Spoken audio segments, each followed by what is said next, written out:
Hello. Welcome back to Go with the Flow, our Writing Center podcast. I'm Kate. I'm the new host of Go with the Flow now that our queen, Lauren, has unfortunately graduated and moved to Arizona. Shout out, Lauren, if you're listening. I'm here with my fellow mentors, Shannon and Josh. If you guys want to introduce yourself, your majors, how long have you been at the Writing Center, and plans after graduation? Hi, my name is Josh Brown. I'm a undergraduate mentor at the Writing Center. I've been there for almost 2 years now. I'm a computer science major, and I'm currently working towards a technical writing certificate as well. As far as plans after graduation, I plan to just either do an internship. Actually, I'm planning to go on for my master's degree. I should mention that too. So I'm going to do the 4+1 program. And then as far as after graduation, I'll probably try and find, like I said, either an internship or just a low level position at some kind of software development place. Nice. Hello, my name is Shannon Tierney. I am a junior at Lewis, and I am an English and secondary education major.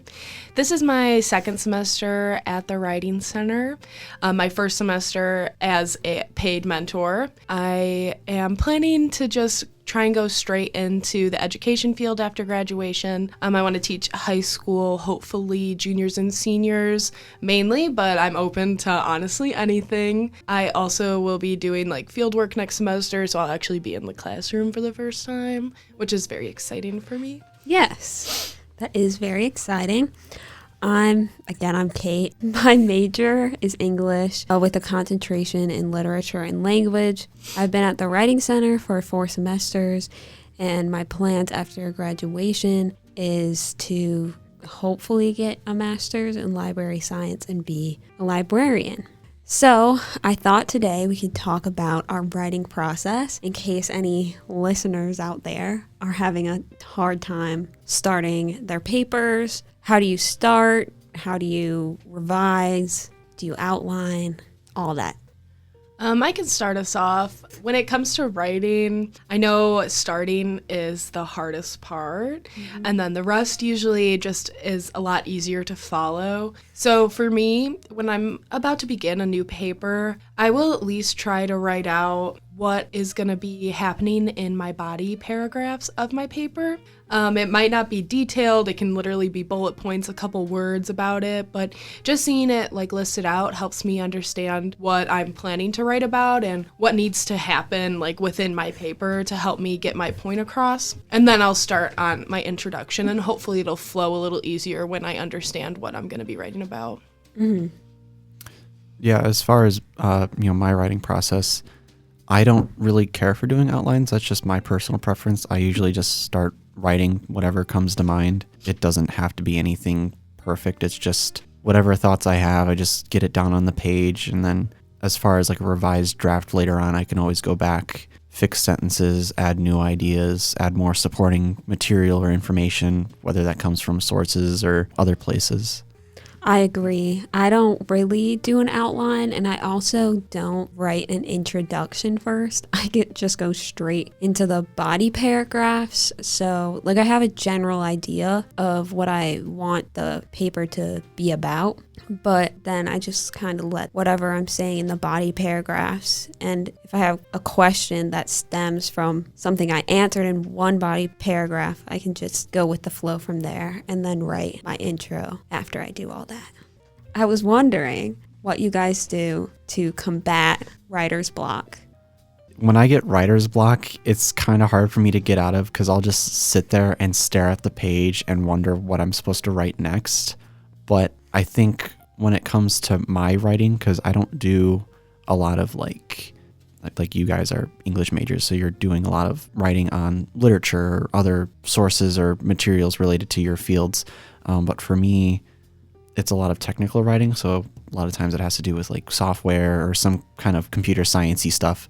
So like I just always try and go back and look at like what I need to be writing and just kind of reference the assignment sheet again, or look at the rubric and see like, okay, here's what I need to write about, here's what I need to do. Maybe I should go back and look at my sources again and see, is there any information that I need to, remind myself of, or is there something I forgot or need to learn about? So I think that's one method I use to combat writer's block.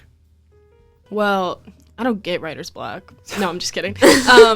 So when I have writer's block, and like Josh said, I am an English major, so generally I'm writing about literature or a personal narrative, like nothing scientific necessarily.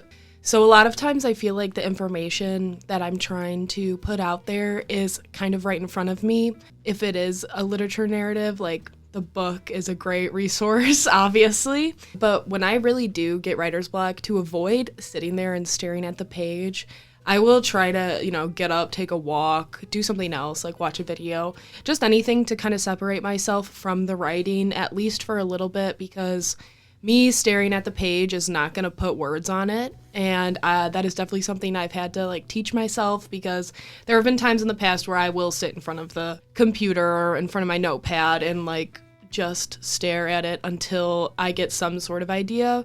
But that doesn't always work, and it's easier to get burnt out if that's what you do. It's really important to try and give yourself a little leeway and take breaks between your writings so that you don't end up burnt out and wanting to kind of not do the work at all, which I know can be difficult, but it makes things easier to try and step away.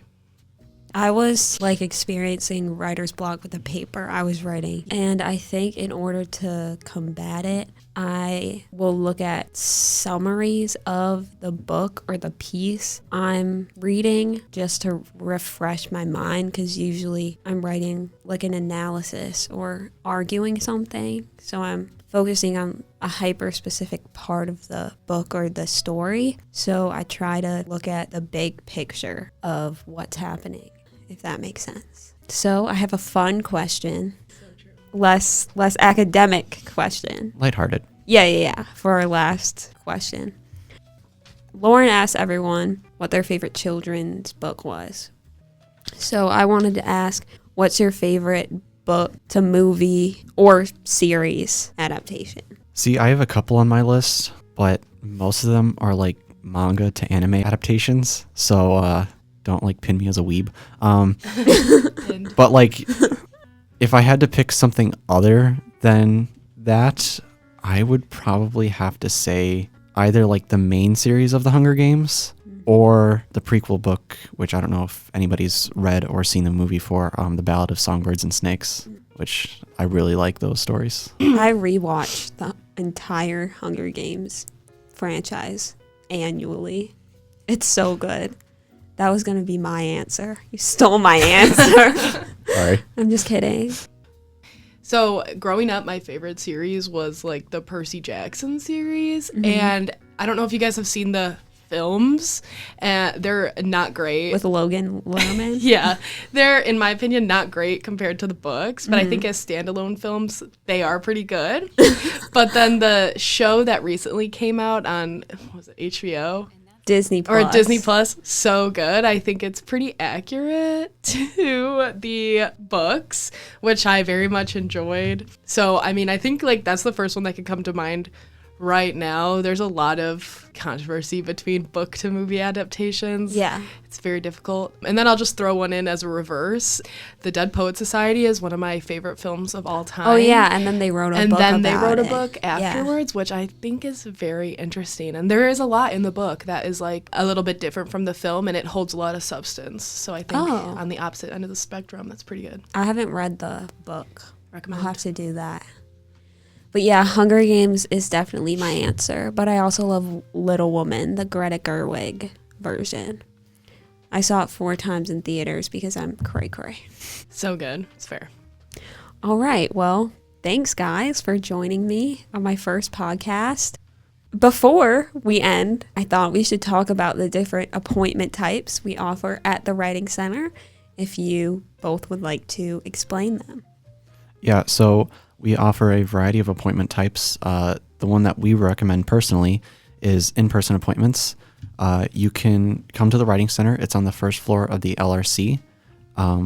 It's kind of hard to miss. It's just the big glass room at the back there.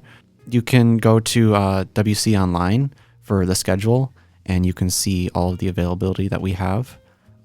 We also provide other appointment types like phone or video. So if those work around your schedule better, you can do those as well.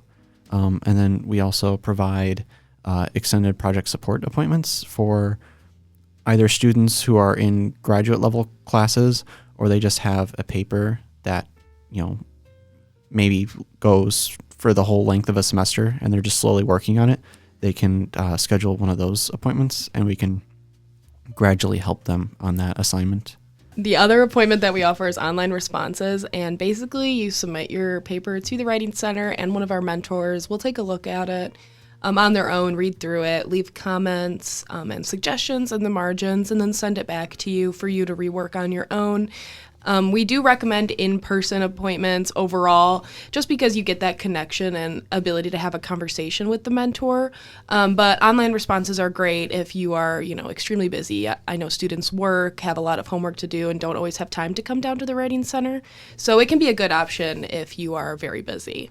We also have support appointments if you're an international student and you're learning English as a second language or third or fourth language, and you are just want to practice having conversations or writing or presenting something, you can come into the Writing Center too.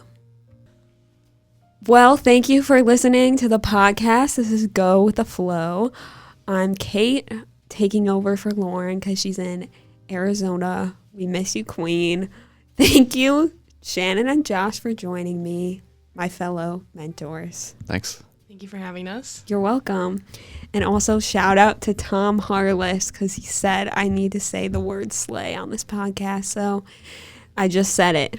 All right. We'll see you next time. This has been Go with the Flow.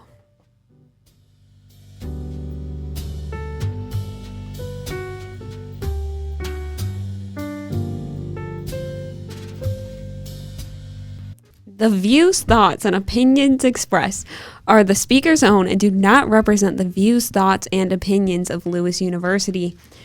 The material and information presented here is for general information purposes only. The Lewis University name and all forms and abbreviations are the property of its owner, and its use does not imply endorsement of or opposition to any specific organization, product, or service. This podcast was produced in the WLRA podcast studios at Lewis University. Visit lewisu.edu for more information about Lewis University.